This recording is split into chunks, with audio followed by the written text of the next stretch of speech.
Kamusta po ako? Si Dr. Antonio Reyes at maraming taon na po akong nag-aalay ng aking serbisyo upang matulungan ang ating mga senior citizen tulad ninyo na magkaroon ng mas malusog at masiglang buhay.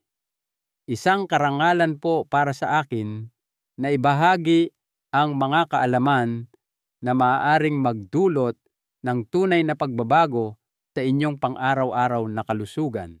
Ngayon, nais ko pong pag-usapan ang isang bagay na simple ngunit napakahalaga kung paano natin kinakain ang ating mga itlog.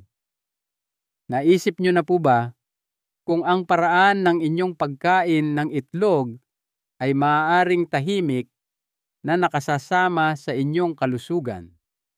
Ang itlog po ay isa sa mga pinakamasustansyang pagkain, puno ng dekalidad na protina, masusustansyang taba at mahahalagang bitamina. Pero paano kung may mga partikular na kombinasyon ng pagkain na humahadlang sa ating katawan na makuha ang mga benepisyong ito o mas malala pa ay nagdudulot ng pangmatagalang panganib sa kalusugan? Marami po sa atin ang hindi namamalayan na isinasabay ang itlog sa mga karaniwang pang-almusal na maaaring magdulot ng biglaang pagtaas ng asukal sa dugo, hindi sapat na pagsipsip ng sustansya at maging problema sa panunaw. Ngayon tatalakayin natin ang tatlong kombinasyon ng pagkain na hindi dapat isinasabay sa itlog at ihahayag ang mas mabubuting alternatibo upang mapakinabangan ng husto ang kanilang nutrisyon.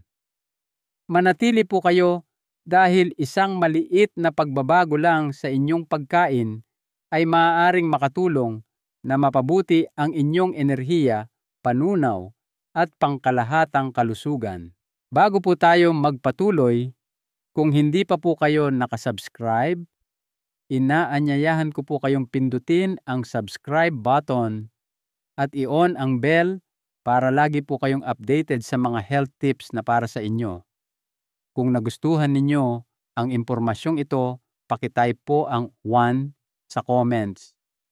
Kung hindi naman po, pakitype ang 0 para malaman ko kung paano ko pa mapapaganda ang aking mga susunod na ibabahagi. 1. Itlog at puting tinapay. Ang itlog at tinapay ay matagal nang itinuturing na klasikong kombinasyon sa almusal.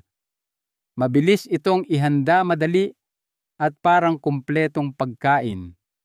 Ngunit kung ang tinapay na iyon ay gawa sa puting harina, maaaring tahimik itong nakasasama sa inyong metabolismo at pangkalahatang kalusugan.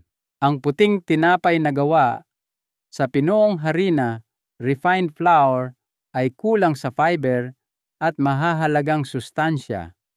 Dahil dito, napakabilis nitong matunaw na nagiging sanhi ng biglaang pagtaas ng antas ng asukal sa dugo.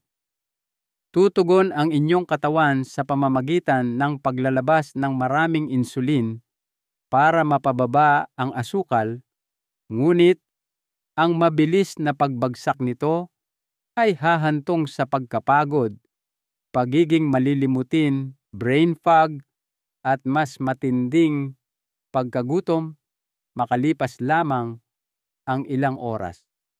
Ang paulit-ulit na pagtaas at pagbaba ng asukal ay hindi lang nagdudulot ng pagod.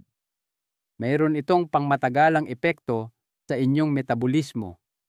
Ang madalas na pagbabago sa antas ng asukal sa dugo ay nag-aambag sa insulin resistance, isang kondisyon kung saan hindi na epektibong tumutugon ang katawan sa insulin. Sa paglipas ng panahon, pinapataas nito ang panganib na magkaroon ng type 2 diabetes, pagbigat ng timbang at mga sakit sa metabolismo. Ang epekto nito ay hindi lamang sa metabolismo. Ang hindi matatag na antas ng asukal sa dugo ay nagpapalala rin ng pamamaga sa katawan, chronic inflammation na iniuugnay sa mga malalaking issue sa kalusugan tulad ng sakit sa puso, rheuma arthritis, at paghina ng pag-iisip, cognitive decline.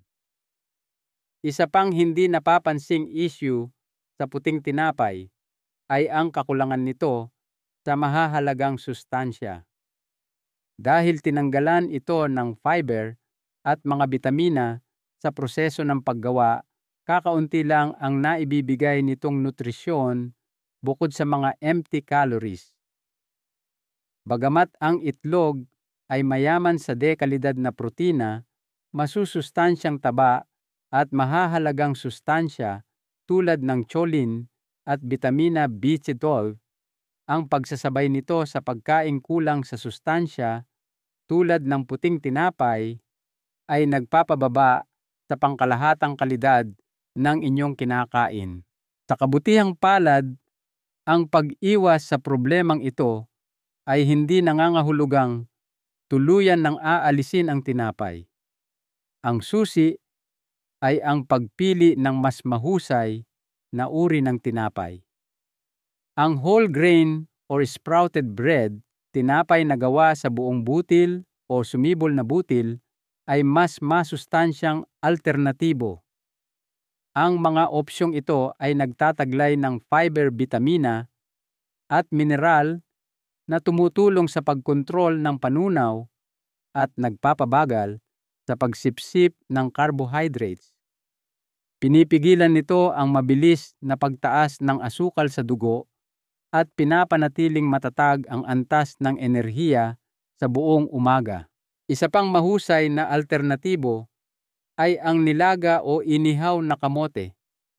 Hindi tulad ng puting tinapay, ang kamote ay naglalaman ng complex carbohydrates na dahan-dahang natutunaw na nagbibigay ng tuloy-tuloy na enerhiya nang walang panganib ng biglaang pagbaba ng asukal sa dugo.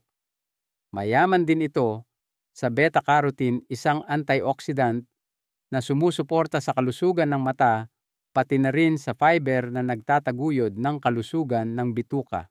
Kung mas gusto ninyo ang pagkaing mababa sa carbs, isaalang-alang ang pagsasabay ng itlog sa mga ginisa o nilagang berdeng gulay tulad ng espinaka o kale. Ang mga madahong gulay na ito ay nagbibigay ng mahahalagang sustansya tulad ng folate, iron at antioxidants na kasamang kumikilos ng itlog upang mapahusay ang pagsipsip ng sustansya at pangkalahatang benepisyo sa kalusugan. Ang paraan ng inyong pagsisimula ng umaga ay nagtatakda ng tono para sa buong araw. Ang almusal na nagdudulot ng hindi matatag na asukal sa dugo ay maaaring mag-iwan sa inyo ng pakiramdam na matamlay at naghahanap ng mas maraming carbohydrates na hahantong sa hindi magandang pagpili ng pagkain sa hapon o gabi. Sa kabilang banda, ang pagkain na nagbibigay ng tuloy-tuloy na enerhiya at mahahalagang sustansya ay susuporta sa kalinawan ng isip, metabolismo at pangmatagalang kalusugan. Sa pamamagitan ng simpleng pagpapalit mula sa puting tinapay patungo sa alternatibong mayaman sa fiber, maaari ninyong gawing pagkain ang inyong almusal na gumagana para sa inyong katawan sa halip na laban dito. Pumili man kayo ng whole grain na tinapay, nilagang kamote o madahong gulay, magpapasalamat ang inyong katawan sa pagbibigay ninyo ng tuloy-tuloy na enerhiya, pinabuting panunaw at mas mabuting pangkalahatang kalusugan. Ang maliliit na pagbabago sa diyeta ay maaaring magkaroon ng malaking epekto sa kalusugan sa paglipas ng panahon. Hindi ito tungkol sa pagsuko sa mga pagkaing kinagigiliwan ninyo, kundi sa paggawa ng mas matalinong mga pagpili na naaayon sa pangmatagalang layunin sa kalusugan. Sa pamamagitan ng muling pag-iisip sa mga pagkaing isinasabay ninyo sa itlog, masisiyahan kayo sa masarap at masustansyang almusal habang binabawasan ang mga panganib ng mga sakit sa metabolismo, pamamaga at pagkaubos ng enerhiya. Kung matagal na po kayong kumakain ng itlog na may kasamang puting tinapay, ngayon na po ang perpektong oras para subukan ang mas masustansyang alternatibo. Mag-eksperimento sa iba't ibang kombinasyon at hanapin kung ano ang pinakamahusay para sa inyong katawan. Ang paggawa ng maingat na pagpili tungkol sa pagkain ngayon ay magbubunga sa mga darating na taon. Kung kayo po ay nanonood pa rin at nakakakuha ng halaga mula sa mga kaalamang ito, mag-iwan po ng 1 sa comments para malaman kung nandyan pa kayo. Ngayon, dumako na tayo sa ikalawang punto. 2. Itlog at produktong soya. Ang itlog at mga pagkaing gawa sa soya tulad ng tokwa o taho ay parehong kinikilala bilang mga pagkaing mataas sa protina. Kaya naman sikat itong pagpipilian para sa mga nais magdagdag ng protina sa kanilang kinakain.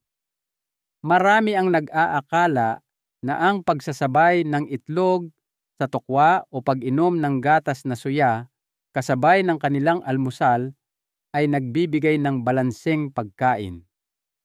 Gayunpaman, iilan lamang ang nakakaalam na ang kombinasyong ito ay maaaring makasagabal sa kakayahan ng katawan na maayos na makuha at magamit ang mga pangunahing sustansya.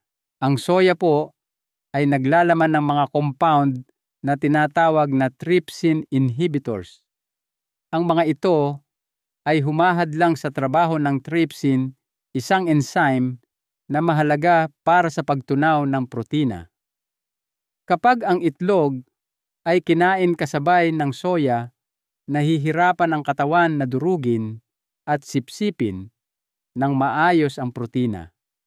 Ito ay partikular na nakababahala para sa ating mga nakatatanda dahil ang pagkawala ng kalamnan, muscle loss, ay nagiging mas malaking hamon habang tayo ay tumatanda. Mahalaga ang pagpapanatili ng mas ng kalamnan para sa pagkilos lakas at pangkalahatang kalusugan at anumang hadlang sa pagsipsip ng protina ay maaaring magpabilis sa pagkasira ng kalamnan sa paglipas ng panahon.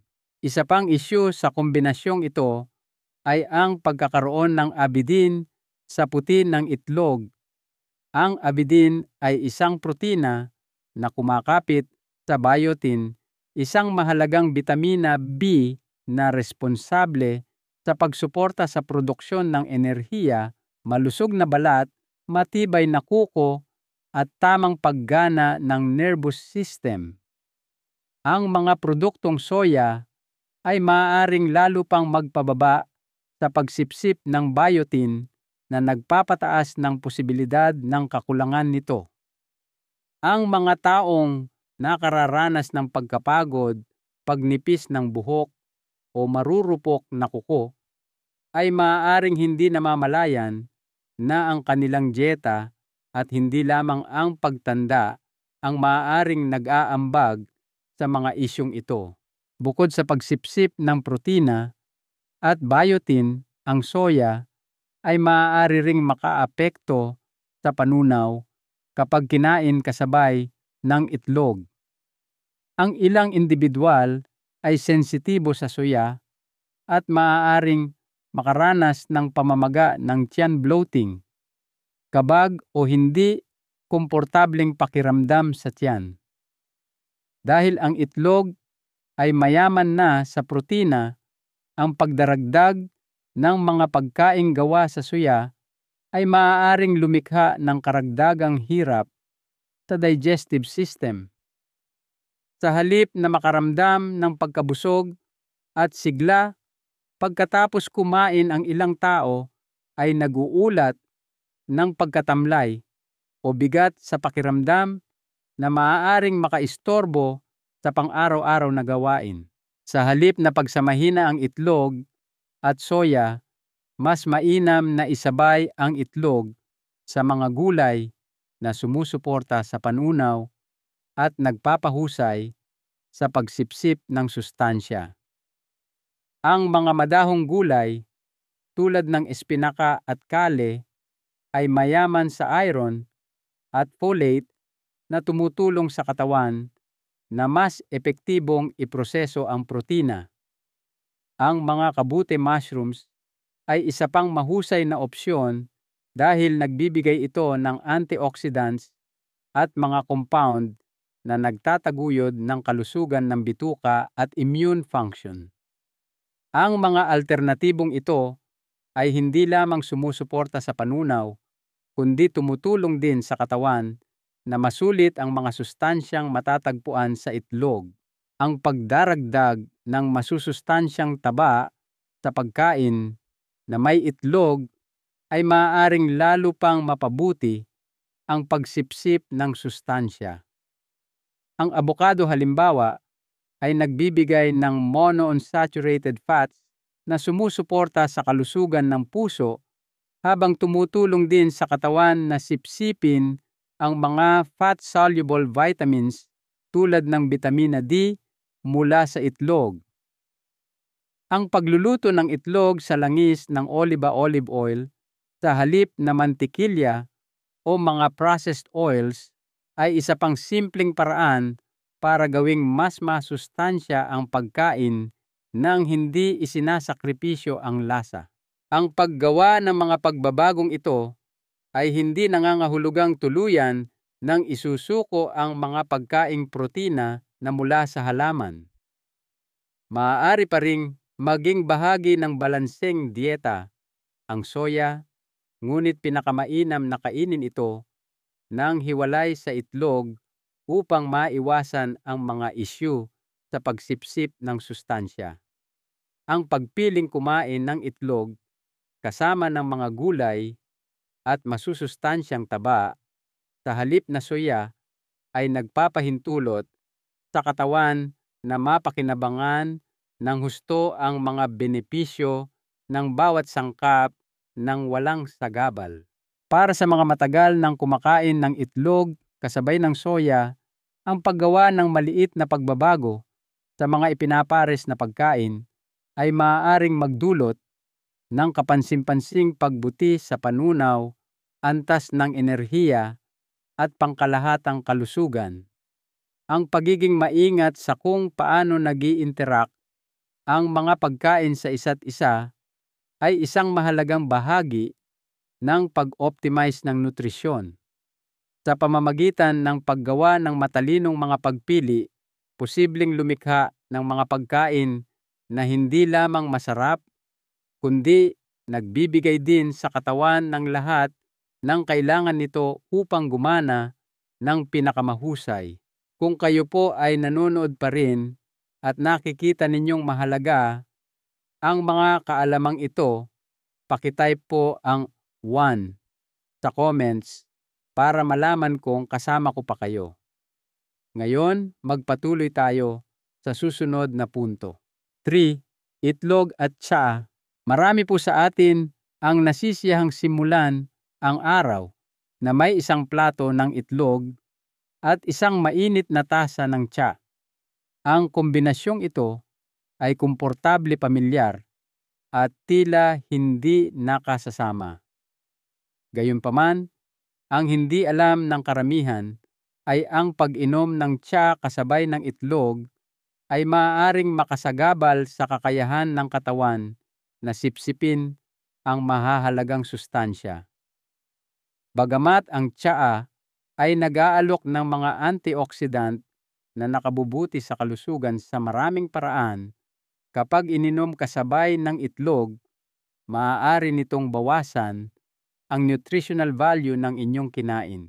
Ang tsaa partikular na ang itim na tsaa, black tea at berdeng tsaa green tea ay naglalaman ng mga natural na compound na tinatawag na tannins.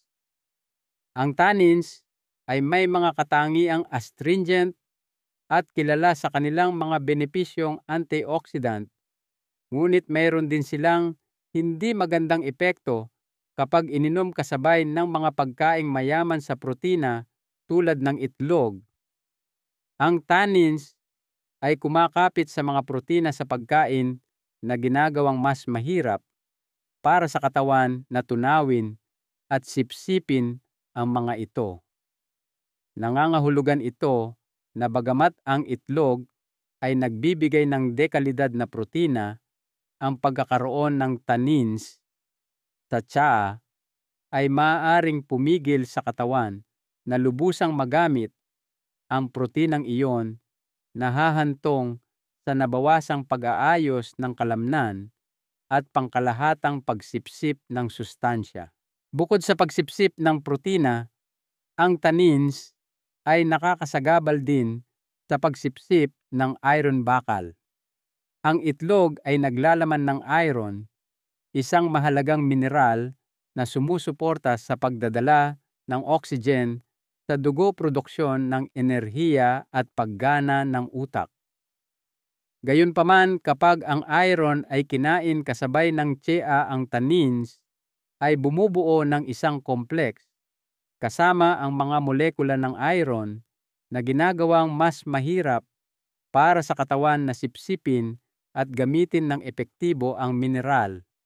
Ito ay partikular na nakababahala para sa mga individual na maaaring nasa panganib na ng mababang antas ng iron tulad ng ating mga nakatatanda o iyong mga may kakulangan sa dieta.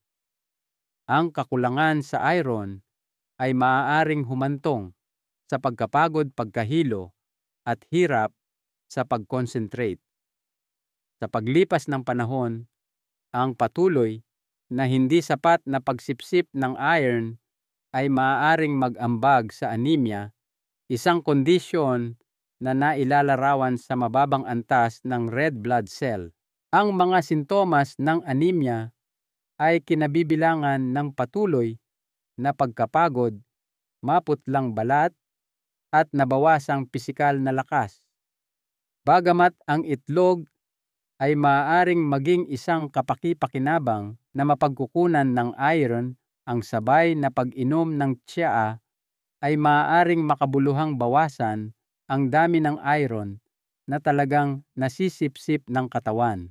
Sa kabutihang palad, ang pag-iwas sa problemang ito ay hindi nangangahulugang kailangang tuluyang alisin ang tsaa. Ang solusyon ay simple ayusin ang oras ng pag-inom ng tsaa. Sa halip na inumin ang tsaa kasabay ng almusal, pinakamainam na inumin ito ng hindi bababa sa 30 hanggang 40 minuto bago o pagkatapos kumain. Nagbibigay ito ng pagkakataon sa katawan na lubusang iproseso ang mga sustansya mula sa pagkain ng walang sagabal. Sa pamamagitan ng maliit na pagbabagong ito, maaaring patuloy na tamasahin ng mga individual ang mga benepisyo ng tsaa nang hindi isinasakripisyo ang kanilang paggamit ng sustansya. Para sa mga mas gusto ang mainit na inumin kasabay ng kanilang pagkain, may mas mabubuting alternatibo. Ang sariwang kinatas na orange juice ay isang mahusay na opsyon dahil naglalaman ito ng bitamina C na nagpapahusay sa pagsipsip ng iron sa halip na harangan ito. Tumutulong ang bitamina C na gawing isang anyo ang iron na madaling masipsip ng katawan na ginagawa itong perpektong kapares sa mga pagkaing mayaman sa iron tulad ng itlog. Isa pang alternatibo ay ang herbal tea tulad ng chamomile o peppermint tea na hindi naglalaman ng tannins at banayad sa panunaw. Ang pagiging maingat sa mga kombinasyon ng pagkain at inumin ay maaaring makabuluhang mapabuti ang pagsipsip ng sustansya at pangkalahatang kalusugan. Bagamait nananatiling masustansyang inumin ang tsaa, ang pag-inom nito sa tamang oras ay tinitiyak na masusulit ng katawan ang mga sustansya sa itlog at iba pang mga pagkaing mayaman sa iron. Ang paggawa ng maliit na pagbabagong ito ay maaaring humantong sa mas mahusay na panunaw, mas mataas na antas ng enerhiya at pinabuting pangmatagalang resulta sa kalusugan. Para sa mga matagal nang umiinom ng tsaa kasabay ng kanilang itlog, ang simpleng pagbabagong ito sa rutina ay maaaring nakakagulat, nakapakipakinabang. Ang pagpili ng tamang inumin na kasama ng almusal ay maaaring gumawa ng makabuluhang pagkakaiba sa kung paano pinoproseso ng katawan ang mahahalagang sustansya. Sa pamamagitan ng paggawa ng matalinong mga pagpili tungkol sa mga ipinapares na pagkain, posibleng mapanatili ang parehong mga benepisyo ng tsaa at ang buong nutritional power ng itlog na tinitiyak ang isang mas masustansya at balanseng dieta. Konklusyon, maliit na pagbabago, malaking epekto ang isinasabay ninyo sa pagkain ng itlog ay kasing halaga ng itlog mismo. Bagamat ang itlog ay madalas itinuturing na perpektong pagkain, ang pagsasabay nito sa mga maling sangkap ay maaaring magbawas sa mga benepisyong nutrisyonal nito at maaari pang mag-ambag sa pangmatagalang panganib sa kalusugan. Sa pamamagitan ng pag-unawa kung paano nag-i-interact ang iba't ibang pagkain sa isa't isa, posibleng gumawa ng mga simpleng pagbabago na nagpapahusay sa pagsipsip ng sustansya, nagpapatatag sa antas ng enerhiya at nagtataguyod ng pangkalahatang kalusugan. Ang tatlong karaniwang kombinasyon ng pagkain na ating tinalakay, itlog na may puting tinapay, itlog na may produktong soya, at itlog na may tsaa, ay maaaring mukhang hindi nakasasama, ngunit bawat isa sa kanila ay nagdudulot ng partikular na hamon sa kakayahan ng katawan na tunawin at sipsipin ang mga sustansya. Ang puting tinapay na gawa sa pinong harina ay nagdudulot ng mabilis na pagtaas at pagbaba ng asukal sa dugo na humahantong sa pagkapagod at mas mataas na panganib ng mga sakit sa metabolismo. Ang mga produktong soya ay naglalaman ng mga compound na nakakasagabal sa pagsipsip ng protina at pagkakaroon ng biotin na posibleng magpabilis sa pagkawala ng kalamnan at mag-ambag sa kakulangan ng mahahalagang sustansya. Ang tsaa, sa kabila ng maraming benepisyo nito sa kalusugan, ay maaaring humadlang sa pagsipsip ng iron at protina na ginagawa itong hindi gaanong ideal na kasama ng pagkaing base sa itlog. Ang magandang balita po ay bawat isa sa mga problemang ito ay may simpleng solusyon. Sa halip na isabay ang itlog sa puting tinapay, ang paglipat sa whole grain or sprouted na tinapay ay nagbibigay ng fiber at complex carbohydrates na nagtataguyod ng matatag na antas ng enerhiya. Ang nilaga o inihaw na kamote at mga madahong gulay ay nag-aalok ng mas mahusay pang mga alternatibo na nagdaragdag ng mahahalagang bitamina at antioxidants na kumukumplemento sa nutritional profile ng itlog. Para sa mga madalas kumain ng itlog, kasabay ng mga pagkaing gawa sa soya, ang paggawa ng maliit na pagbabago sa pamamagitan ng pagpili ng mga gulay tulad ng espinaka kale o kabute sa halip ay maaaring makabuluhang mapabuti ang pagsipsip ng sustansya at panunaw. Ang masusustansyang taba mula sa mga mapagkukunan tulad ng abokado o langis ng oliba ay maaaring lalo pang mapahusay ang kakayahan ng katawan na iproseso ang mga fat-soluble vitamins mula sa itlog.